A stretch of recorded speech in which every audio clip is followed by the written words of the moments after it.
Hey folks, my name is Joe Sasso and this is Puree Made Easy. We're in June of 2025 and I'll be producing Puree Made Easy videos which will be solely dedicated to dysphagia cuisine. And my focus will be on puree foods. These videos are intended for people with dysphagia, the home caregiver, and the healthcare food service professional. So let's get right to it. Hey folks, Joe Sasso here for Puree Made Easy. This demo will be meatloaf. We're going to do meatloaf today with a green vegetable. It'll be peas and mashed potatoes. Here are the molds that we have in place. We will then add our pan spray to it, pan release, generous amount. In the meatloaf, what we also do is we also brush a little gravy inside here. This will give an additional flavor, moisture, and color. You could use A1 steak sauce if you wanted to. This particular case, I'm going to use a little gravy. I'm going to add the meatloaf in. And this is a regular meatloaf, all pureed, 100% pureed, and we will go over our pureeing process.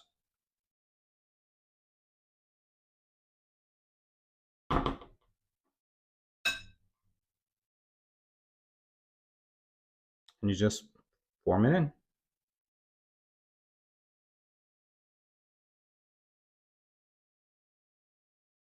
Push it in nicely.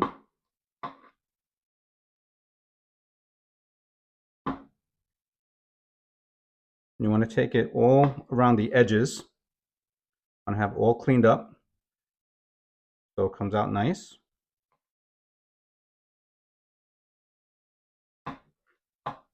And here's the meatloaf. Beautiful. Next up is we'll do the vegetable.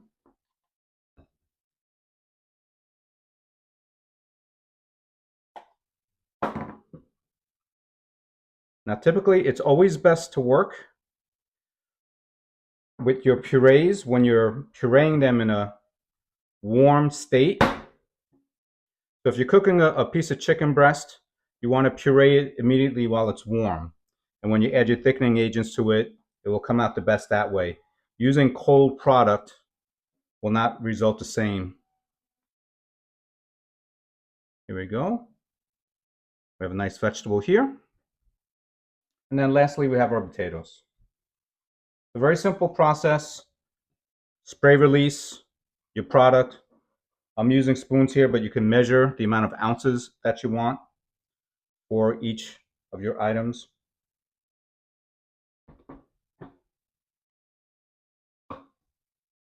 Nice, silky smooth. So on the potatoes, there's no thickening agents in here at all. On the vegetable puree, there's a slight amount of Simply Thick gel. And on the meatloaf, we do use Simply Thick gel as well too, to give it a little binding to it. And that's it. The next step will be plastic wrap. So we have our purees all in the molds, all topped with plastic wrap, and you press gently down on it so it fits into the decorative forms of the molds. You would put a little water in for a little water bath. Baking it in the oven, you would put aluminum foil on top. You would bake it in the oven for 350 degrees for approximately 15 minutes or until it reaches an internal temperature of 155. For microwaves, you can put it in a microwave without aluminum foil, and that would take approximately a minute and a half in the microwave to reach that temperature as well too. When it comes out, you can let it sit for a minute or so before unmolding.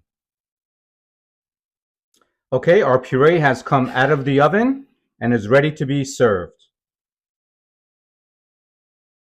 Take our meatloaf out first. We always start with our protein. It's the biggest item on the dish and very difficult to manage when there's other food on there.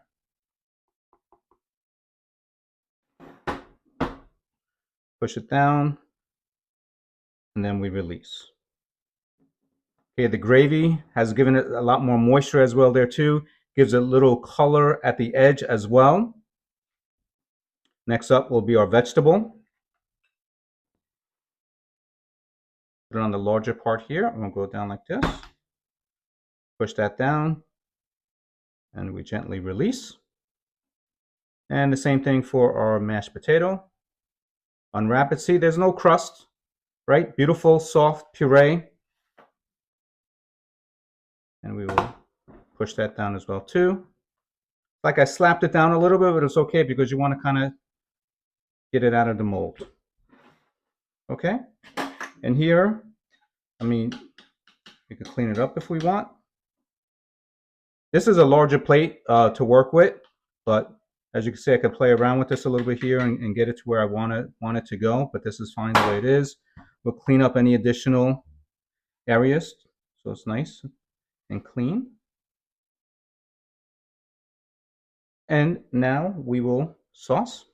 This particular case, it's only going to get gravy, so you can sauce it however you like.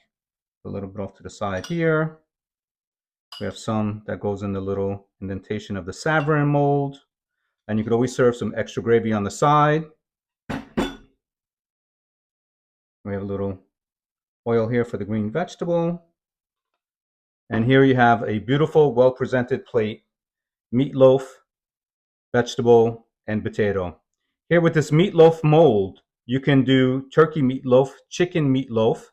I've also done corned beef in this mold, and it actually looks beautiful. We did corned beef and cabbage for St. Patrick's Day. I'll do a video of that, of holiday plates that we can do, and look how beautiful it looks. So this is it, folks. This is how to puree made easy. Super easy, super beautiful, well presented. See how you have the density with your meat, your potato, and your vegetable, all nice.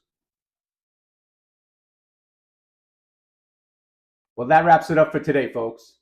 Thank you for joining me. For any questions, please send an email to joseph@pureemadeeasy.com.